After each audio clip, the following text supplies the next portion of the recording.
Well, hello there, friends. Another wonderful dish today. This is in memoir of my mom, a tuna casserole.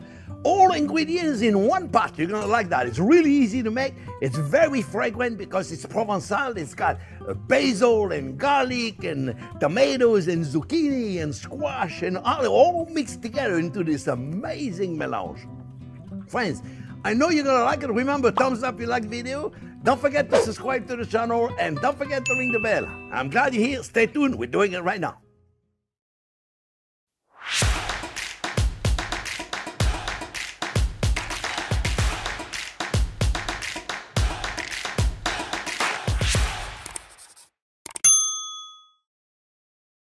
All right, friends, well, let me show you how to make this dish. Like I said, this is my mom. You know, we never had a lot of money, and she was always trying to stretch to make a one-pot meal and not spend too much money. So I want to share with you some of those recipes, and they really are delicious, and they're simple to make, and all in one pot. So, and they won't cost very much money. You'll see the ingredients we're using are not expensive ingredients at all. In fact, we're using 2 cans of tuna. A can of tuna. I know some chefs are going to say, using canned tuna. For those of you that are chefs and their friends, remember, with all the respect to you and your trade, I cook for people at home.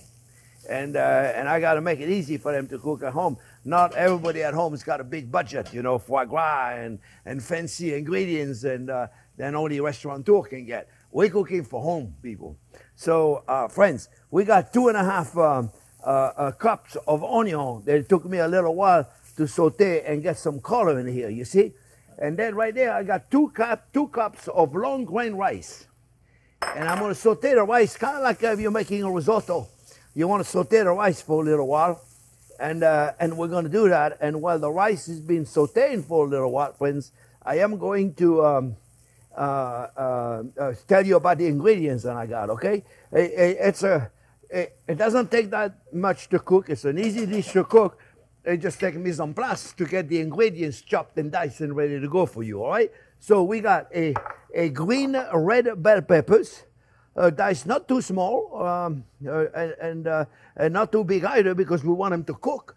And if you cut them too big, they won't cook because this is not going to cook very long at all. Basically, all we're cooking is in the rice. When the rice is ready, everything else should be ready at the same time. We got a red bell peppers to give us some nice color. You know, you should be able to get both of them. I got a healthy tablespoon of fresh thyme. And I got almost 1.5 tablespoons, not that I would measure for you if it were you, of chopped garlic as well in here. And when I'm talking about the ingredients, I want to make sure I mix everything so everything doesn't stick, you see. And I'm looking for a nice color, and I'm getting it. You see, friends? Look, I'm really getting it. You see, nice caramelization right there. And I like better to do with a spatula, because with the spatula I can really feel the bottom of my pot, you see. And the rice has been sauteing. The onion nice and golden brown. Pretty easy to do. Let's continue with the ingredient. We also have a can of peeled Italian tomatoes. Okay? Italian tomato, I just chop them up the Italian way, just chop them up.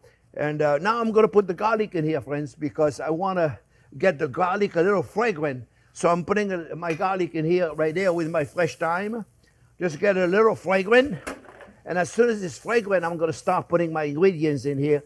And the ingredients are going to be wet, because remember, the minute we put the garlic, we want to make sure then we don't burn the garlic, so we put a wet ingredients on top of it. It smells amazing already between the fresh thyme and the garlic. If you could be here, you would love it, friends. It really smells amazing. So let's put the tomatoes in there right now. Like I said, it's 1 can, 28 ounce of tomato, friends. And so we're going to put that in there, and this is going to assure me that nothing burns. See, we got nice moisture right there. Smells amazing. And then we're going to put 2 cups of chicken broth. I got 2 cups of chicken broth. So now I can relax a little bit I can relax a little bit and not burning my garlic, you see. My garlic is not burning now. I'm happy, I'm comfortable. So now the rest of the ingredient can go in without any problem at all. You see, mix it up really good. So far, really easy to do, right, friends? No, it's not that complicated. The peppers, chop the peppers. Okay, it's a little prep. But remember, you got to have the prep ready, everything ready, right, friends? You got everything ready. Then you can start cooking and relaxing and have fun. I know some of you say we don't have time, but you gotta. Otherwise, you're not enjoying cooking as much if you don't do your mise en place. Okay, I got 2 zucchini that I cut in little pieces. Okay, 2 zucchini. So it's more like a ratatouille, if you will. It's got the ingredient, I call it Provençal Tuna Provençal, because that's what my mom used to call it. But it's really like a ratatouille, and Provençal means it's made in Provence. And yeah, it comes from Provence. And Provence, the south of France, that's where I was born. See, I was born in Aix-en-Provence, a city in the south of France, beautiful city. And I was raised in Aix-en-Provence. I did my apprenticeship on the French Riviera. So anyway, so here we have it right there. So now what's going to happen, friends? Mamma mia, it's hot. The vegetables are going to release a lot of water, right? And so I have 2 cups of rice and 2 cups of stock. You're going to say, well, that's not enough. Well, I got a lot of water coming in from the tomato. I got a lot of water coming from the squash. And we're going to put some Kalamata olives also, extra for Jack, because he loves olives. So we're going to give him the Kalamata olive. We're going to put them toward the end. And I wanted to show you, friends, I use 2 cans of solid white tuna. They're 12-ounce can. They're in water. Stock is my favorite. I mean, you know, it's one time you think the Bourbon Bee is going to be better than this one's going to be better with this one. And at the grocery store, we don't have much of a choice. So we buy what we think is right. But solid white, it's supposed to be solid. You know, they're not very solid. If you're looking at it, look at this. This is what they call solid tuna. Years ago, solid tuna was big chunks of tuna. Those are not very solid, but it smells really good. And but it's already cooked, pasteurized, so we're not going to do anything with it until toward the end. We're going to put it in here just to get it hot. I don't want to put it in here now because it'll cook way too much. So we're going to put, oh, you know what I forgot also, friends? I forgot to add my secret sauce. It's not a secret sauce, but the harissa. I love to put harissa in there. It's going to give us some nice spicy ness to, without too spicy. A little bit. See, look. 1. What do you think? Well, that was just 1 tablespoon, maybe 1.5 tablespoon. I might as well finish it up the jar. 1.5 tablespoon of harissa. If you don't have harissa, put a little bit of hot sauce in there. Give it a little kick in there. And then toward the end, friends, we're going to do one more thing. We're going to put the tuna, and we're going to put the olives, and we're also going to put some chopped basil. I'm going to put some fresh basil in there, and I'm going to do it. So what I'm going to do is I'm going to bring this to boil, right? Oh, thing was turned off. Keep it going. I'm going to bring it to boil, then I'm going to monitor it, and I'm going to cook it, and we're going to see what happens. So I'm going to put my clock on it right now so I can tell you exactly how long it took me, because I'm really doing it by memory now, because my mom never wrote a recipe, and I know she was making this, and I kind of remember how she was doing it. But so I made this for memory in memoir of my mom. So, all right, friends, I'll be back as soon as it's cooked to finish it up with the tuna and the olive and the rest of the ingredients. See you in a minute.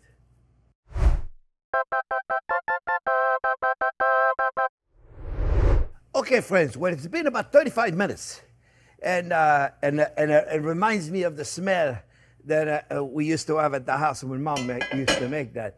So now at this point, you see, I'm glad I did not add another full cup of stock, because the vegetables and the tomato released enough, so it's nice and moist.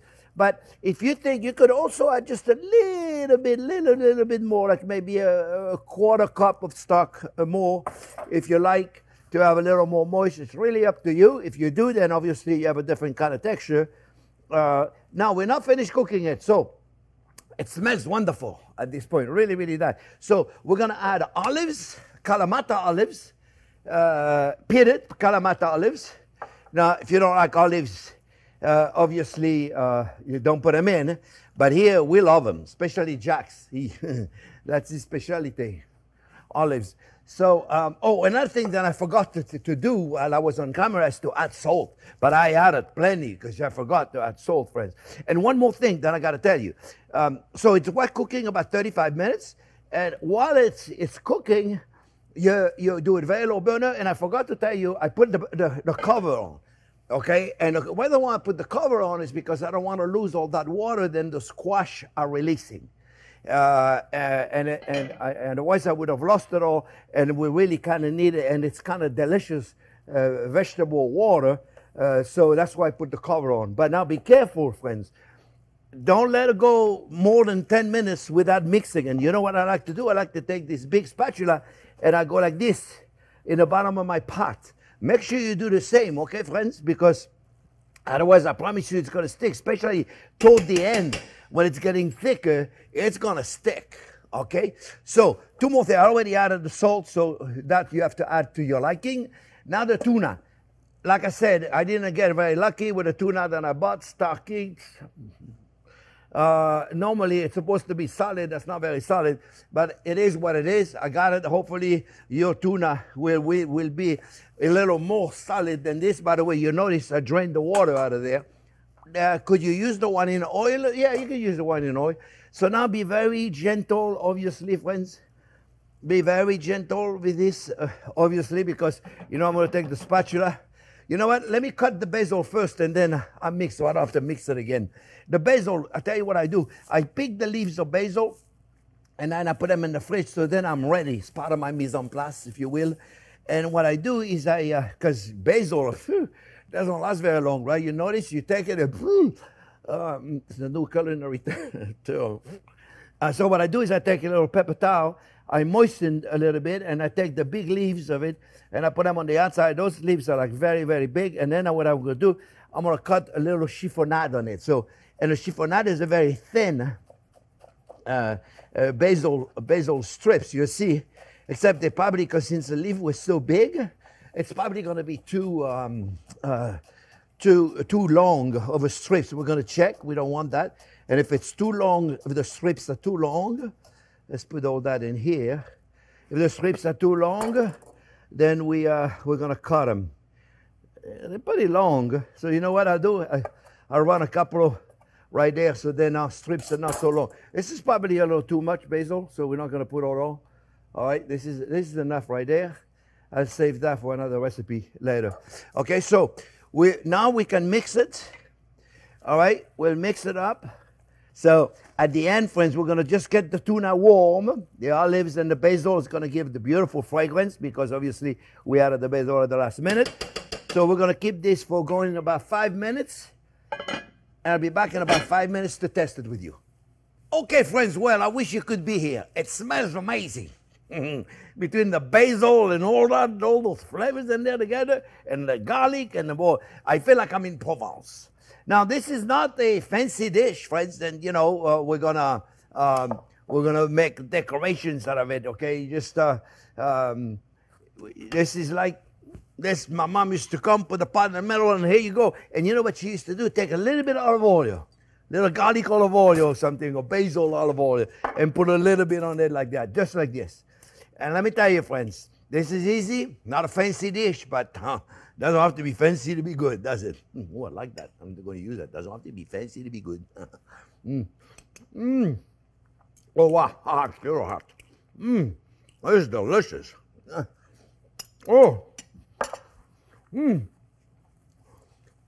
My friend, put the basil at the end. If you put it too soon, you're not going to taste it. The harissa, you know what I did? It was a little bit left in the bottle, and I put a little bit of chicken stock in there. I shook the bottle, put it all in there. So, it's here now, boy. It's delicious, friends. I hope you make it. Memory of my mom. May she rest in peace. Friends, thank you for watching. I hope you make it because it's really, really worth it. Give it to your friend to make it. It's really easy. Thumbs up if you like the video. Don't forget to subscribe to the channel. And don't forget to ring the bell. Thanks for watching.